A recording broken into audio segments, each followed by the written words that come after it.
ባገኘሁት የመፍትሄ ሐሳብ በጣም ልቤን ከመጣል ላይ ተነሳ ለሚያየኝ ራሱን ለሞት የሚያሰናዳ ሰው ሳይሆን እስኬት ጫፍ ላይ ደረሰ ትጉህ ህልመኛ ነበር የሚመስለው። ግን ለኔ ያው ነበር።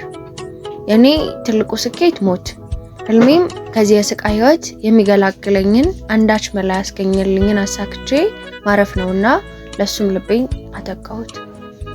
መንደራችን ሱቅ ስደርስ ለህልሜ ጅማሬም ፍጻሜም የሆነውን ሸምቼ ተመለስኩ። ቤት ስገባ እንደተለመደው ሁሉም ወደ የስራው ተሰማርቶ ማንም የሌለበት ሆኖ ጠበቀኝ። እቅዴን ለማሳካት ምቹ ሁኔታ ነበረ። ማንም ሊደርስልኝ በማይችልበት አሳቻ ቦታ ራሴን ሰውሬ የገዛሁትን በረኪና ያለ ስስት ግጥም አድርጌ ጠጣሁት። የስጋዬ ህመም እንዲሁ በቃላት ብቻ የሚገለጽ ባይሆንም አይምሮዬ ግን ለአንዴና ለመጨረሻ ጊዜ ከትግልና ከስቃይ ህይወት የምላቀቅበት ብቸኛ መንገድ አድርጎ ስላመነ ፍጻሜውን በጉጉትና በደስታ ይጠባበቃል። በቃ በዚሁ ባስቀረኝ እያለ ዳግመኛ ላለመመለስ እየተመኘ ከዛ ውስጥ የገባው ግዑዝ ከጉሮሮዬ አንስቶ ወደ ታች ሆዴንና ጨጓራዬን እንደ እሳት ሲለበልብና ሲያተራምስ ቆይቶ ከወሰድኩት ከ40 ደቂቃ በኋላ ከታች ወደ ላይ ካልወጣው እያለ መግፋት ጀመረ።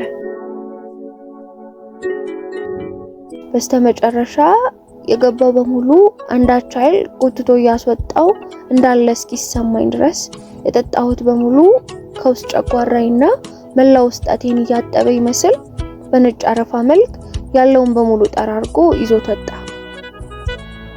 ካሁን የሞት መልአክ መጥቶ ይወስደኛል ብዬ ህመሙን እንደምንም ታግሼ ብጠብቅም አስመልሶኝ ብቻ ተወኝ። ይሄ የመሞቻ መንገድ ለትንሽ ቀናት ከቆየ ህመም ሌላ ምንም የፈየደልኝ ነገር ሳይኖር እንዲሁ ዶክተር ጋር ሲያመላልሰኝ ከረመ። ዶክተሮችም ይሁን እነሱ ጋር የወሰዱኝ ሰዎች በፍጹም ሊገባቸው ያልቻለው ነገር እኔ በዚህ ሰዓት የምፈልገው ከህመሜ መዳንና ጤነኛ ሆኖ መኖር ሳይሆን በሙከራ ብቻ የቀረውን ህልሜን አሳክቼ እስከ ወዳኛው ማሸለብ ነበረ። ግን ይሄን ልነግረውና ሊረዳኝ የሚችል ሰው ስለሌለ እንዲህ የሆንኩበትን ምክንያት ለማንም ትንፍሽ ለማለት አልደፈርኩም። ብቻ እንዲቹ ከራሴ ጋር ተማክሬ የወሰንኩትና የውሳኔም የመጀመሪያ እርምጃ ለተወሰነ ጊዜያት ከቆየ ጽኑ ህመም በዘለለ ከፈለኩት ዓላማ ሊያደርሰኝ የሚችል አልነበረም። የሆነው ነገር ግራ ቢያጋባኝ ተስፋ ግን መቁረጥ አልፈለኩም። አንዱ ባይሳካ ሌላ ብዙ ያልተነኩ የመሞቻ መንገዶች በእጄ እንዳሉ በማሰብ ተጽናናሁ። ሁለተኛውን ሙከራዬን በተሳካ መልኩ መሬት ለማውረድ የሚያስችሉኝን አስፈላጊ ነገሮች ሁሉ በዝርዝር ካዘጋጀው በኋላ እያኩተመተምኩ ወደ ቤት መንገዴን ጀመርኩ። ዘርፎ እንደፈረጠጠ ኪስ አውላቂ በግራና በቀኝ የጎሪጥ እያማተርኩ ልክ ቤቴ ሲደርስ ማንም እንዳይገባ በሩን ቅርቅር አደረኩት። ጠረጴዛው ፊት ለፊት ያለውን ከፍ ያለ ባለ 3 እግር ባርጩማ በእጅ አንጠልጥዬ ወደ ጓሮ ሄድኩኝ። ጓሮ እንደደረስኩ የጓሮ በር ላይ ያለውን እንጨት በመጠቀም ቁመቴ ስለማይደርስ ወንበር ላይ ወጥቼ የአንዱን ጫፍ ገመድ ጠፍንጌ እንጨቱ ላይ ካሰርኩት በኋላ ሌላኛውን ጫፍ ደግሞ ለእርድ እንደተዘጋጀ በሬ አንገቴ ላይ አጥልቄ ፀሐይ ላይ እንደሚሰጣ ልብስ ከመንጠልጠሌ በፊት ለደቂቃዎች ስለ አባቴ እያሰብኩ ገመዱን አንገቴ ላይ እንዳደረኩት ደርቄ ቀረው። ከዛም በባ መጣሁላ አባዬ ብዬ የቆምኩበትን ወንበር በእግሬ ገፍቼ ጣልኩት። እንደ ቋንጣ ተሰቅዬ ስንጠለጠል ለደቂቃዎች ወደ ሳምባዬ የሚገባውና የሚወጣው አየር መፈናፈኛ ሳጥቶኝ ስወራጭ ቆየሁ። አይኔ ፈጦ ፊቴ ቲማቲም መስሎ በግንባሬ ላብ እስኪንጠፈጠፍ ድረስ ሞትና ህይወት እኔ ላይ ለመሰልጠን የሚያደርጉትን ፍልሚያ ለደቂቃዎች ቀጥለዋል። ነፍሴ ከስጋዬ የመውጫዋን በር እያንኳኳች ቆየችና በስተመጨረሻም ከፋች አግኝታ ልትወጣ ስትል ከአግዳሚው እንጨት ጫፍ ላይ የታሰረው ገመድ ሚስጥሩም ለኔ እንግዳ በሆነ መንገድ ጫፉ ተበጥሶ መሬት ላይ ፈጠፈጠኝ። ከመሬቱ ጋር ተጣብቄ ኃይለኛ ሳል ተክሎብኝ እንደከተካለሁ። በሬን የሚጠፈንገው ይሄ ገመድ ግን እኔ ጋር ሲመጣ ማንጎልበቱን እንደሚቀማው እንጃ እቅዴ ሊሳካ ጫፍ ሲደርስ ገመዱ ከታሰረበት ተፈቶ ከመሬት ደባለቀኝ። በዚህ በሞትና በህይወት መካከል በነበረው ብርቱ ፍልሚያ ውስጥ እኔ የሞት ቲፎዞ ሆኜ መንገዱን ብጠርግለትም ህይወት ግን ባይበገሪነት ድሏን ያረጋገጠችበት ሁለተኛው ጦርነት በዚህ ሁኔታ ተጠናቀቀ። ተስፋ አልቆረጥኩም። አሁንም ከቀጭን ሲባጎ አንስቶ ወይፈንን እስከሚያስደፍር ገመድ ሁሉንም በአይነቱ እያመጣው ራሴ ላይ እንደ ኤክስፐሪመንት አይጥ ያለመታከት ስሞክር ለዚህ ሁሉ ልፋት ውጤቱ ግን አንድ ነበር። አንዴ ሲበጠስ አንዴ ሲፈታ ሲፈጠፍጠኝ ከርሞ በስተመጨረሻም ከላይ የታሰረበት አግዳሚ እንጨት የእድሜ ቆይታ ሳያንሰው የኔ ተደጋጋሚ ሙከራ ከአቅሙ በላይ ሆኖበት እሱም ተሰባብሮ አረፈው። ግራ ገባኝ። ግን ለምን አልኩኝ። ምክንያቱም ምንጩም ማልታይሽ ቢለኝ ለምንድነው እኔ ላይ እንዲህ ህይወት የከበደብኝ? እሺ መኖሩስ ይቅር፣ ሁሉም ሰው ሳይፈልገው የሚፈልገው ሞትስ ለምንድነው እኔ ጋር ሲመጣ ጀርባውን የሚሰጠኝ? በጣም ከፋኝ። ግን አሁንም ብዙ እድል እንዳለኝ የሆነ አካል መጥቶ ነግሮኝ ነው መሰል ለዚህ ተስፋ አስቆራጭ ሐሳብ ብዙ ጊዜ ልሰጠው አልፈለኩም። ወደ ህይወት የሚነዳው መንገድ እንጂ እጅጉን የጠበበው የመጥፊያው ጎዳናማ እጅግ ሰፊ እንደሆነ ገብቶኝ አሁንም ትግሌን ለመቀጠል ወሰንኩ። ቀጣዩ ስልቴ ግን ከወትሮ ለየት ያለ ነበር። ነገሩን ቆም ብዬ ሳጤነው ችግሩ ውጫዊ ሳይሆን ውስጣዊ ሆኖ አግኝቼዋለሁ። አይ ኤደን፣ በጣም ጠንክረሻል መሰለኝ። ምንድነው እንዲያልሞት ባይ ተጋዳይ መሆን ብዬ ትግሌን ወደ ውስጤ ከራሴ ጋር ለማድረግ ለቀናት ምግብ ሳልበላ ቆየሁ። ለቀጣዮቹ ሙከራዎች ብዙ ማገዶ ላለመፍጀት። በዚህ ሁኔታ ውስጥ ራሴን እያደመጥኩ ለቀናት ከቆየሁ በኋላ መዳከሜን ሳይ ለቀጣዩ እቅድ ራሴን ማዘጋጀት ጀመርኩ። ከዛ ብዙ ደጅ ሳያስጠናኝ ራሱ ሰተት ብሎ ወደኔ መጣ። በቤታችን ውስጥ ያሉት አይጦች ያሉንን ዕቃዎች በሙሉ እያወደሙ ቁም ስቅላችንን ሲያበሉን ከድመት እስከ ተለያዩ ጸረ አይጥ መድኃኒቶችና ወጥመዶች ሁሉንም ተራ በተራ ብናፈራረቅባቸውም እነሱም እንደኔው አልሞት ብለው ግትራሉ። ከዛ ግን በመጨረሻም አንድ አደገኛ መርዝ ቤታችን ሰተት ብሎ ሁሉንም ተራ በተራ ረሽኖ ቀይ ሽብር አደረገው።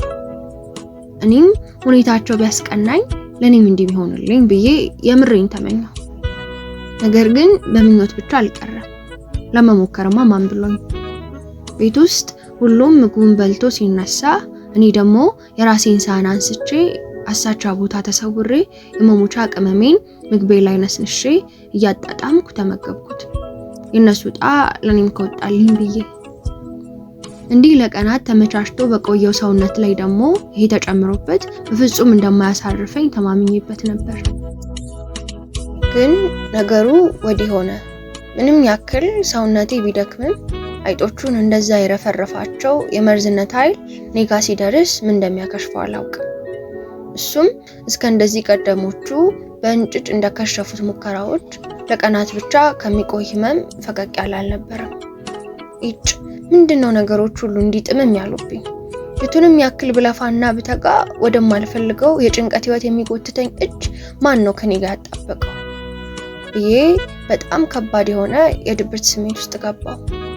ከዚህ ስሜት ሊያወጣኝ የሚችል አንዳች ነገር አጥቼ የማደርገው ግራ ሲገባኝ እንደለመድኩት ፊልም ከፍቼ ማየት ጀመርኩ። የአጋጣሚ ጉዳይ ይሁን ወይስ የሆነ የኔን ሞት በሚፈልግ አካል የተቀነባበረ እቅድ እንጃ፣ በዚህኛው ፊልም ተስፋዬን የሚያስቀጥል አንድ ያልተሞከረ ያልታሰበ የመሞቻ መንገድ ወደ አይምሮ ይወረወራልኝ። የኮሪያ ድራማ ነበር። የድራማው ዋና ገጸ ባህሪያት የነበሩት ጓደኛሞች አብረው ሲያሳልፉ ከሚያደርጓቸው ልምምዶች መካከል ባንዱ ላይ ተጥደዋል። የካርበን ሞኖክሳይድ ጭስ በሞላበት ክፍል ውስጥ ተቀምጠው ሀገር ሰላም ብለው ዓለማቸውን ሲቀጥሩ በድንገት ታጥነው የነበረው አየር አካል ለብሶ ሊገላቸው ካራ አነሳ። በጢሱ ታፍነው ትንፋሽ አጥሯቸው ሁሉም ተራ በተራ ሲዘረሩ አሃ አልኩ። አንዳች ያልታሰበ መላ እንዳስገኘልኝ በማሰብ ለካ ቤታችን ውስጥ ያለው ከሰል ቡና ለማፍላት ብቻ አይደለም አልኩኝ። ለራሴ በአግራሞት ካለሁበት ሁኔታ ወጥቼ አዲሱን ስትራቴጂ መሬት ላይ የማወርድበትን መንገድ በማሰብ ማንም የማይኖርበትንና የማልታይበትን ሁነኛ ሰዓትና ጊዜ ለማግኘት ብዙ ቀን አላስጠበቀኝም። አባዬ ከሞተ በኋላ እንዲያውም በቋፍ የነበረው ብቸኝነቴን ከመቼውም ጊዜ በላይ አይሎ ከሰው ጋር የምቆይባቸው ጊዜያት ጥቂት ነበሩ። ሁኔታው ሲመቻችልኝ ለቀጣዩ እቅዴ ዝግጅቴን ጨረስኩ። የእንጨትነት ይዘታቸውን በደንብ ከስለው ያልጨረሱ ገና እሳት እንደነካቸው ቤቱን ሙሉ ጭስ በጭስ ያደርጋሉ ብዬ የተማመንኩባቸውን ከሰሎች መራርጬ ምድጃው ላይ ከመርኳቸው። ከሰሉ ተቀጣጥሎ ጭሱን ሳይጨርስ ወደ ክፍሌ ይዤው ገባሁ። ከዛም አየሩ አንዲት መፈናፈኛ እንዳያገኝ አድርጌ በርና መስኮቱን ጥርቅም አድርጌ ማንም በሌለበት ሆና ክፍል ውስጥ ጥቄን ይዤ ፍጻሜን በጉጉት መጠባበቅ ጀመርኩ። የከሰሉ ጢስ በአፍንጫዬ ሰርጎ ሲገባ ውስጤን ሲያዝለው ልቤን ውርድ ሲያደርገው ይሰማኛል። እኔም የእቅዴን መሳካት ተስፋ እያደረግኩ ስለ አባቴ እያሰብኩና ከትንሽ ደቂቃዎች በኋላ እንደማገኘው ተስፋ በማድረግ ልቤ ይደሰታል። የሚታየኝ ነገር በሙሉ ብዥ ብዥ ይልብኝ ጀመር። መተንፈስም ተራራ የመውጣት ያክል ይከብደኝ ጀመር። በመጨረሻም እዛው ባለሁበት ቦታ ተዝለፍልፌ ተዘረርኩ። እንዲሁ ባስቀረኝ ብዬ እየተመኘው ከተዘረገፍኩበት ሳልነሳ ሰዓታት ነጎዱ። ነገር ግን ነፍሴ ለመውጣት ምንም ያክል ብትታትር ከበላይ ያለው አውጪና አስገቢው አካል ጊዜሽ ገና ነው ብሏት ነው መሰለኝ ወደ ቦታ ስትመለስ ነቃው። ከሞት ውጪ ምንም ማየት የታከታቸው አይኖቼ ሲገለጡ ወደ ተመኘሁት ይወስደኛል ብዬ ተስፋ የጣልኩበት ከሰል ነዶ አልቆ የቀረው አመድ ብቻ ነበር። ነገሩ ምንም ሊጨበጠኝ አልቻለም። የንዴቴ ብዛት ከጣራ በላይ ሆኖ አሁንም ወደ ምሬት ተቀይሯል። ከኔ አቅም በላይ ከሆነ አካል ጋር እየታገልኩኝ በተደጋጋሚ መሸነፌን ሳስበው ውስጤ ይቃጠላል። የማደርገው ጠፍቶኝ በክፍሌ እያኩተመተምኩ ማማረሬን ቀጠልኩ። በዚሁ ተስፋ መቅረጥና ምሬት ውስጥ እያለው አንዷ ጓደኛችን ራሷን አጥፍታ እንደሞተች እልፈተ ዜናዋን ሰማን። ሰውማ ሞት ቀሎታል አልኩኝ የቅናት አስመስሎብኝ። የኔ ነገር ግን ላማለኝ በሰማይ ሆኖብኝ ለሌሎች የቀረበው ለኔ አልያዝ አልጨበጥ ብሎኛል። የማረገው ሁሉ ግራ ግብት ብሎኛል። ከምንም በላይ አበሳጨኝ ደግሞ የልጅቷ አሟሟት። በምን እንደሞተች ስጠይቅ እኔ ስሞክርባቸው ከነበሩት መንገዶች አንዱን ተጠቅማ እንደሆነ ሰማሁ። ሊያውም ባንድ ሙከራ አልኩኝ። ነገሩ ከማናደድ አልፎ እያስገረመኝ። በዚህ ብቻ ቢያበቃ ጥሩ ነበር። ግን በዓለም ላይ ሞትን ከልቧ እየናፈቀች ህይወት አለቅ ያላት ብቸኛ ሰው እንደሆንኩ እስኪሰማኝ ድረስ የማውቃቸው የሚያውቁኝ የክፍል የትምህርት ቤት እንዲሁም የሰፈር ልጆች በአንድ ሙከራ ተሳክቶላቸው እልፈተ ዜናቸውን ተራ በተራ ያሰማን ጀመር። ቆይ እኔ ምን አጉድዬ ነው? የትኛውንስ ቅደም ተከተል ዘልዬ ወይስ አዛብቼ ነው? ደግሞስ ያልሞከርኩት መንገድ አለ አልኩኝ የምር ሚስጥሩን ለማወቅ ፈልጌ። የብዙ ጊዜያት ምኞቴን በቀላሉ አሳክተው ካለፉ አሪያ ከሆኑኝ ሰዎች ጋራ የልምድ ልውውጥ ቢጤ ባደርግ ምንኛ ደስ ባለ። ግን እነሱም እናቴ የስኬት ጫፍ ላይ ደርሰው ማንም የማይደርስበት ማማ ላይ ተሰቅለዋል። ለምንድን ነው ለሞት በተሰጠች ዓለም ውስጥ እየኖርኩ ሞት ለኔ ቀላል ሊሆን ያልቻለው? የምር የኔን መኖር የሚሻ አምላክ አለ? አንተ መኖሬን ብትሻም እኔ ግን ከዚህች ስቃይ ከሞላባት ዓለም በሞት መገላገል ብቻ ነው የምፈልገው። ቆይ ለምንድን ነው ማትተወኝ? የምወደውን ሰው ከኔ መውሰድ ሳያንስ ወደማልፈልገው ህይወት እየጎተትክ ለምንድን ነው እንድሰቃይ የፈረድክብኝ? ኧረ ቆይ ማን ነው አለህ ያለው? በፍጹም የለህም።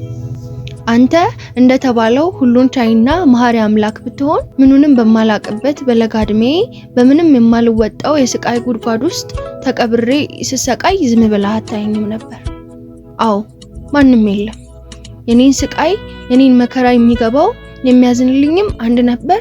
እሱም ጨክኖብኝ ላይመለስ ጥሎኝ ሄዷል ብዬ ስቅስቅ ብዬ አለቀስኩ።